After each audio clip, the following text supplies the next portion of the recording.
일본의 원전 오염수 방류 이틀째입니다. 우리 정부 대응 방식을 둘러싼 정치권의 여론전은 더욱 격화하고 있습니다. 여당은 현장을 방문해서 야권이 괴담으로 어민피를 키우는 반국가 행위를 한다고 비판했는데 야당은 용산 대통령실 앞까지 행진하며 대통령과 정부가 무책임한 모습을 보인다고 맞섰습니다. 국회 연결합니다. 정현우 기자. 네, 국회입니다. 네, 일본 오염수 방류를 둘러싼 여야 갈등, 국회 밖에서 더 격해지고 있다고요.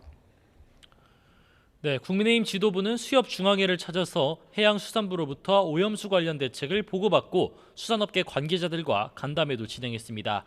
당과 정부는 국민 안전을 최우선으로 챙기고 있다고 강조하면서 민주당을 향해 정치적 이익을 위한 괴담 선동으로 어민 생계에 타격을 준다고 규탄했습니다.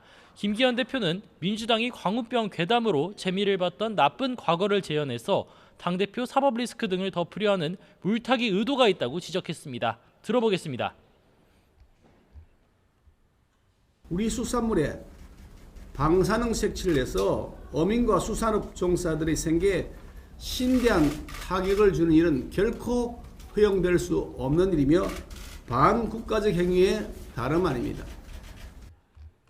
또 당내 TF 소속 의원들은 오후에 부산에 있는 수산물 창고 등을 방문해 방사능 검사 과정을 직접 참관하면서 수산물 소비도 독려할 전망입니다.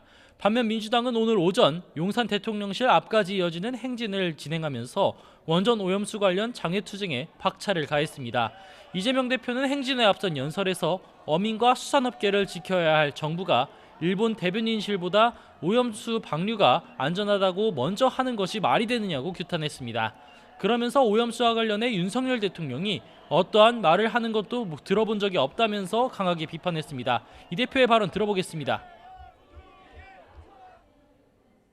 국민의 주권을 위임받은 대통령이 정부가 할 일이 아닙니다.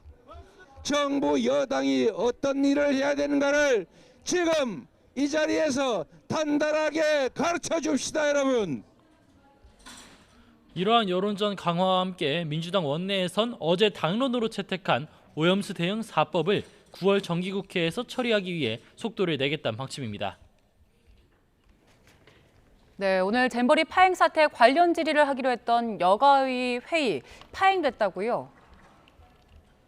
네, 우선 잼버리 파행 사태 관련 현안 질의가 예정됐던 여가위 전체 회의는 파행이 됐습니다. 증인을 둘러싼 합의가 이뤄지지 않아 여당 의원과 김현숙 여가부 장관 등은 참석하지 않고 야당 단독으로 진행이 됐었는데요. 오전에 야당은 대통령실 경호처장을 증인에서 빼달라는 여당의 요구까지 받아들였는데 여당에서 불참했다고 규탄했습니다. 합의된 일정인데도 김현숙 여가부 장관까지 불출석한 건 국회와 국민을 무시하는 태도라고 비판했습니다. 야당 발언 들어보겠습니다. 그럼에도 불구하고 국민의힘은 책임 있는 협상의 태도를 보이지 않고 오늘 이렇게 불참을 했습니다. 책임 있게 잼버리 사태의 원인을 규명하고 대안을 마련하는 것은 국회의 의무입니다. 반면 회의를 거부한 여당 쪽에선 참고인 등 사전 합의에서 시간을 끈 건 민주당이라면서 화살을 돌렸습니다.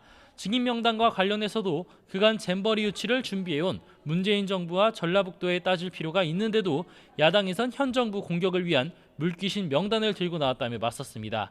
그 밖에도 국방위에선 지난달 수해 실종자 수색 과정에서 숨진 해병대 최상병 사건을 둘러싼 여야 질의가 진행됐습니다. 여당에선 박정훈 전 해병대 수사단장이 상관 지시를 거부하고 수사 과정에 대한 일방적 의혹을 제기한 것이라며 외압 의혹을 일축하고 나섰습니다. 들어보겠습니다.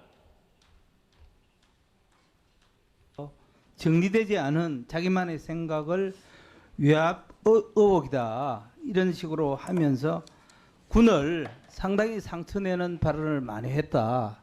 바로 여기에 문제점이 있다고 보는데.